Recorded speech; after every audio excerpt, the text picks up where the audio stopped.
Dans cette vidéo, je vous présente un molosse que l'on rencontre de plus en plus souvent actuellement, le Canet Corso. Avant de commencer, pensez bien à jeter un coup d'œil au lien de la description. Vous trouverez notamment 2 e-books offerts à télécharger. Évidemment, je vous remercie aussi d'avance de liker, commenter et partager cette vidéo si elle vous a plu. Allez, c'est parti. Le Canet Corso nous vient tout droit d'Italie.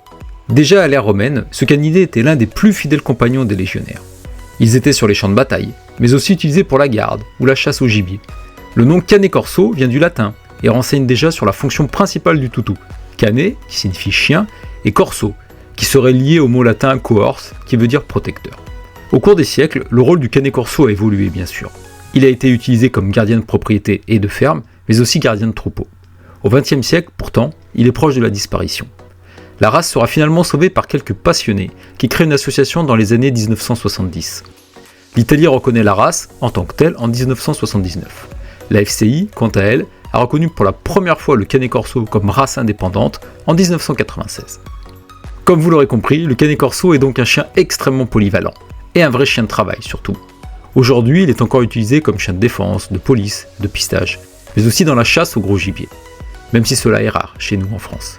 Par contre, il est devenu assez populaire dans notre pays depuis plusieurs années, essentiellement comme chien de compagnie, et rôle qui lui va très bien d'ailleurs. Évidemment, le Canet Corso est un chien de grande taille, et au physique assez souvent impressionnant. Les mâles mesurent 64 à 68 cm au garrot, pour un poids entre 45 et 50 kg.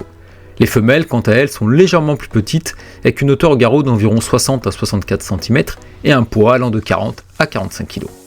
Attention, comme beaucoup de races, le Canet Corso est touché par une espèce de course à toujours plus grand et plus gros. Si vous êtes intéressé par ce canidé, surtout veillez bien à choisir l'élevage avec un maximum de soins et de précautions. Et optez pour des éleveurs respectueux de la race qui excluent les géniteurs porteurs de certaines pathologies, j'en reparlerai plus tard dans cette vidéo, et qui ne sont pas dans cette course au toujours plus gros. Parce que cela ne ferait que vous apporter à coup sûr des problèmes de santé quelques années plus tard. Plus globalement, en termes de physique, vous connaissez déjà sans doute pour le Canet Corso un corps robuste et musclé, une grosse tête avec un crâne large, au stop bien marqué, et un museau très large également, un poil court, la couleur du pelage qui passe par différentes coloris, noir, gris et ses nuances, fauve clair, ou plus foncé, voire bringé.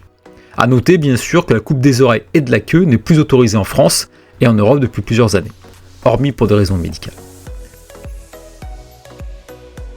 Le Canet Corso, c'est un chien intelligent, adaptable, qui peut être un excellent chien de famille. Il adore notamment les enfants, avec lesquels il peut être relativement joueur et doux malgré son grand gabarit. Évidemment, avec la taille qu'il aura une fois adulte, il est plus que nécessaire de penser au plus tôt à son éducation. Alors notamment la marche en laisse, évidemment, mais pas que. Le rappel aussi bien sûr, si vous voulez pouvoir lui offrir de belles balades en liberté. Avec ses congénères, pas de problème s'il a été correctement socialisé. Attention, sinon, avec les congénères du même sexe, des fois ça ne passe pas. Mais tout comme une multitude d'autres races, évidemment. A noter aussi que, comme souvent les molosses, le Canet Corso peut être un vrai pot de colle avec sa famille. Donc c'est un point à prendre en compte dans votre choix de race. Il faudra veiller à socialiser un maximum votre chiot avant la fin de son 4e mois, même si cela ne veut pas dire tout arrêter, évidemment, parce que votre toutou aura pris 3 jours de plus. Donc lui présenter un maximum d'environnement, de personnes, de contextes, d'animaux et de congénères différents, et rapidement. Le tout progressivement surtout, et positivement. Il ne s'agit pas de traumatiser votre chiot avec une nouvelle expérience stressante chaque jour. Au niveau éducation, je ne peux que vous inviter à adopter une approche bienveillante et positive. Attention, cela n'a absolument rien à voir avec permissive. C'est encore trop souvent ce qui est véhiculé sur le net, entre autres. Vous pourrez lui apprendre toutes les commandes de base et lui proposer de multiples activités, qui sont bien démocratisées de nos jours. Des activités de recherche notamment.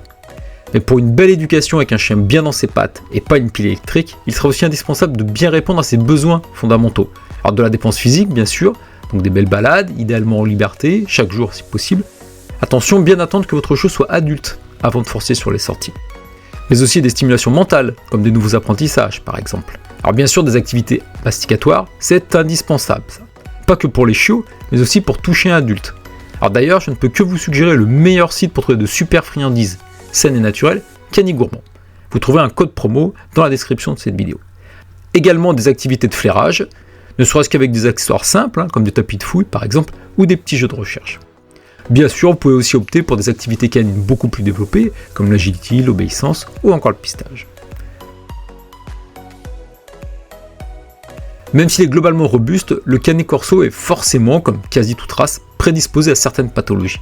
Alors bien évidemment de la dysplasie, de la hanche et du coude, alors qui peut apporter son lot de douleurs et de gros soucis articulaires. En partie héréditaire, mais pas que. Donc il faut absolument veiller à se donner toutes les chances de son côté. Et cela va dépendre notamment du soin que vous allez prendre de votre chiot durant toute sa phase de croissance. Alors on évite absolument tout ce qui peut être traumatisant pour les articulations. Les jeux trop violents et qui s'éternisent, comme des lancers de balles, de bâtons avec des changements de direction ou des roulades dans tous les sens, la montée et la descente d'escalier ou les sauts. Évidemment, pas de jogging ou de course à côté du vélo avec un chien qui n'est pas encore adulte. Attention aussi au poids de votre chiot, il ne faut surtout pas qu'il soit en surpoids durant sa croissance. Et ce sera également le cas une fois adulte.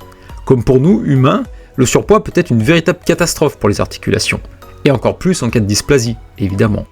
Au contraire, il faudra veiller à ce que votre chien garde une belle musculature, qui pourra améliorer bon nombre de problèmes articulaires. Donc au programme, de belles activités physiques, comme des grandes balades, de la natation si votre chien est un poids si lourd, de la course à pied, attention sur surface meuble pour protéger au maximum les articulations. Le Canet Corso peut aussi être touché par des problèmes cardiaques, comme la dilatation cardiaque, ou des problèmes oculaires, tels que l'entropion ou l'ectropion, c'est-à-dire la paupière qui s'enroule à l'intérieur ou à l'extérieur de l'œil. Alors ce n'est pas forcément grand-chose, mais ça nécessite souvent une petite intervention chirurgicale. A noter que de plus en plus de Canet Corso actuellement sont touchés par l'épilepsie, alors qui se développe aussi chez beaucoup d'autres races. Enfin, comme tout grand chien, et pas que d'ailleurs, malheureusement, attention au potentiel retournement d'estomac, qui est gravissime. Pour le prévenir au mieux, mais sans garantie malheureusement, absolument aucune activité physique après les repas. Et repas répartis en 2 rations dans la journée, pour éviter une trop grosse gamelle d'un seul coup. Évidemment, vous pourrez aussi optimiser au mieux la qualité de vie de votre chien en optant pour une alimentation la plus qualitative possible.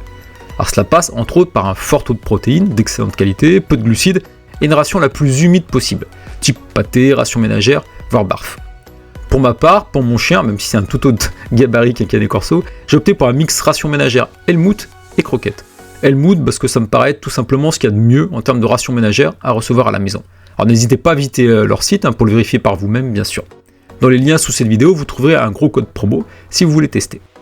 En termes d'espérance de vie, pour le Canet Corso, on est aux alentours de 10 à 12 ans. Concernant les soins classiques, le Canet Corso va vous rendre la vie assez facile en termes de brossage, parce que ce sera rapide et pas très fréquent. Et comme pour tous les chiens, il faudra vérifier les oreilles et les yeux, qu'il faudra nettoyer sans doute régulièrement, et brosser les dents de temps en temps. Et mieux, donner de super friandises de mastication pour créer un réel effet abrasif, doux pour les dents.